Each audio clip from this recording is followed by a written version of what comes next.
Hey everyone, this is Kevin from thechesswebsite.com, and today we're going to be talking about how to attack the Schallop defense in the King's Gambit.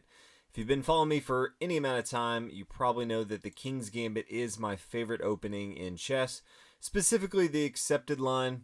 That's what we're going to be over, and that's where the Schallop defense comes from. So after they take here on f4, we play knight to f3. Black has lots of different options, but the Schallop defense is if they play knight to f6. Now we are going to continue with e5, and there's a few different plays that I've seen from black. The most common is knight to h5, but they could also play knight to e4. They could also play knight to d5. So in this video, we're going to be going over how does white attack depending on where black goes from here.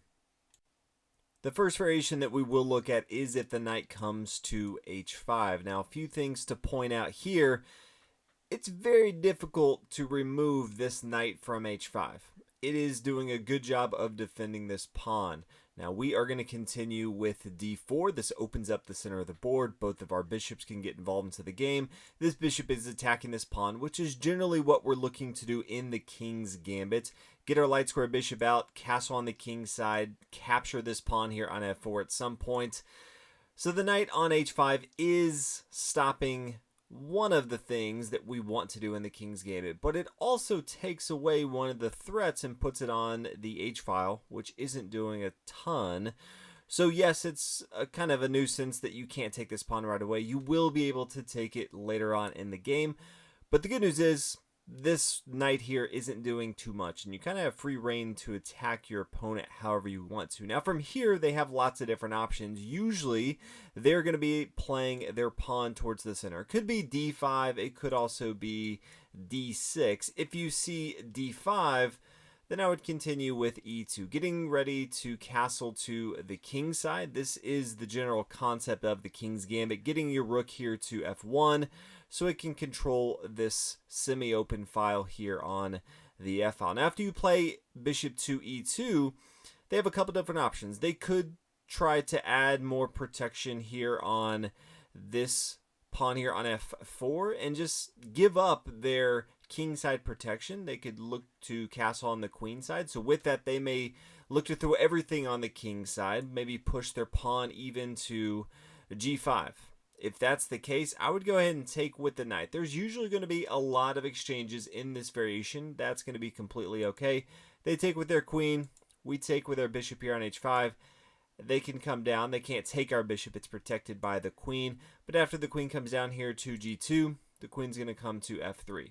Again, lots of exchanges on the board, but that's what's going to happen sometimes in the King's Gambit. Now, if they don't bring their pawn to g5, another option would be bring your bishop down to g4. That's one of the reasons that you play d5 is to get your light square bishop out and start attacking your opponent. If this is the case, I'd go ahead and castle on the king side of the board. Get that king side safety. Also get this rook here on f1 to protect this knight on f3. They have a couple options here. They could start to bring their knight involved into the game, knight to c6. They could play pawn to c5, try to attack on the king side of the board. If they play knight to c6, I would just go ahead and play knight to c3 right here. The difference would be, notice that the knight here on c6 is blocking any sort of attack with bishop to b5, or if the queen was here, queen to b5, you can't check your opponent. Notice how this is different is if black were to play pawn to c5, well, now we could have the knight come back to e1. Kind of looks like a strange move, but it is opening up the door for a strong attack. Black pretty much needs to exchange right here. If they bring their bishop back, then we're just going to take the knight right here. If they don't, then we could just take the bishop here on g4. So they'll usually take here. We exchange, and now we're attacking this knight here on h5. So they can't just freely take this pawn because we could just take their knight here on h5.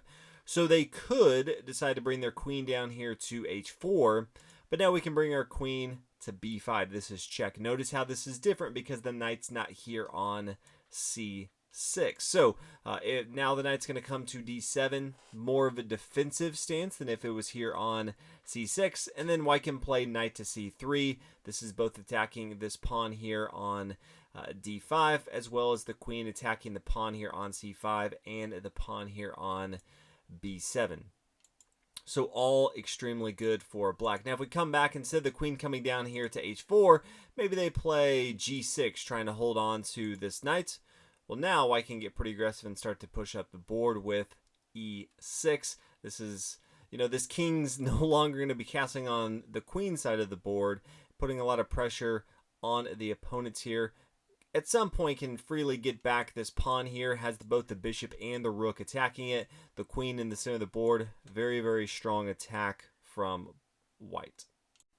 If we come back to this position, instead of d5, if you see d6, well, in this case, I would bring your bishop to c4. It's not being blocked by the central light square pawns right here, putting a lot of pressure on the opponent.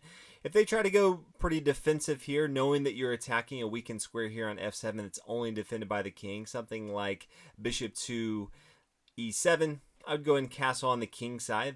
Common theme in the King's Gambit. Maybe they castle, knight to c3. You're going to continue as normal. Eventually, you'll be able to take this pawn here on f4. Once your knight moves, then you'll have both the rook and the bishop attacking that. If they don't want to play defensive and play bishop e7 and then castle on the king side, maybe they want to be pretty aggressive with bishop to g4. In that case, I would still castle on the king side. If they were to push with d5, I would bring the bishop back here to b3, still controlling this long light square diagonal. I would not bring the bishop back here to e2. Now, instead of moving the central pawn on the d file, if you instead see something like pawn down to g5, the safer move is to bring this knight back to d2. But we're not playing the King's Gambit for safe. We're trying to attack, and that's what this video is about. So in this case, the best move would be h4. Now, this is the common theme. If you haven't seen the King's Gambit, the original video I made many years ago, I definitely recommend watching that video. But the thought in here is, if they want to continue pushing here, so h4, g4, then you're going to bring your knight to g5. It has an outpost here, ready to attack their opponents. And they have a couple options here. One, if they wanted to bring their pawn down, this opens up for the light square bishop to defend this pawn on g4, which is extremely important. White can push e6, and this is a critical move in this opening because it stops the bishop from defending the square right here. So if they were to take with their bishop, okay, that's fine. Go ahead and take with your knight. They take with the pawn, and then the queen captures right here on g4. King wide out in the open, attacking this knight here on h5, attacking this pawn here on f4. Something's got to give for black. If instead they take with their pawn first, okay, well, now don't worry about this pawn, but go ahead and take with your queen right here. Now the knight and the queen are both attacking this pawn. Again, the queen is attacking this knight here on h5, as well as this pawn on f4. Things are going to go extremely well for white in this position. If they instead decide not to bring their pawn down and leave their light square bishop blocked where it is, they could look at this and say, yeah, I'll just go ahead and bring my knight down here to g3. I'm attacking the rook here on h1.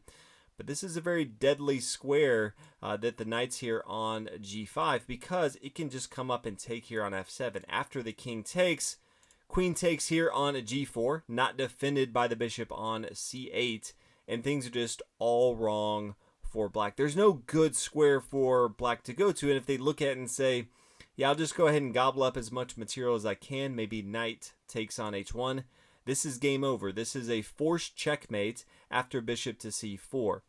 Now, there's different iterations of where black can go, but it all ends up in a checkmate. Maybe they play pawn down to d5. You can capture with en passant here.